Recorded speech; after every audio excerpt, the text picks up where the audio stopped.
വിടണം. Okay, ചിലരിത് set ചെയ്തിട്ട് mobile restart ആകുമെന്ന് പറഞ്ഞ് ഡിസ്പ്ലേയുടെ കംപ്ലൈൻ്റ് ആണെന്ന് വിചാരിച്ചിരിക്കും. അപ്പോൾ ഇതിൻ്റെ അകത്ത് ജാം വരുമ്പോഴും റീസ്റ്റാർട്ട് ആവും, അതൊന്ന് ശ്രദ്ധിക്കുക. ഓക്കെ, ഇപ്പോൾ കറക്റ്റ് ലോക്കൽ വീണിട്ടുണ്ട്, കണ്ടോ? ഇപ്പോൾ ലൂസായിട്ടുണ്ട്. ഓക്കെ, സെൻട്രൽ ലോക്കും കറക്റ്റ് വീണിട്ടുണ്ട്.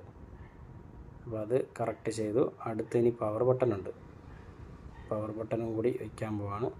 അതാണ്ടേ, അപ്പോൾ പഴയതിൻ്റെ ഒരു ചെറിയ പീസ് അവിടെ ഇരുന്നതാണ്, അതെടുത്ത് കളഞ്ഞു. ഇനിയിപ്പോൾ പവർ ബട്ടൺ ഡയറക്റ്റ് വെച്ചിട്ട് ആ സൈഡ് ലോക്ക് കാണാൻ പറ്റും, അത് കറക്റ്റായിട്ട് ആ ലോക്കിൽ തന്നെ പിടിച്ചിടണം. ആണല്ലോ, അത്രയേ ഉള്ളൂ. സിമ്പിളായിട്ട് ഒന്ന് നീക്കി അങ്ങോട്ട് പിടിച്ചിടുന്നു, അത്രയേ ഉള്ളൂ.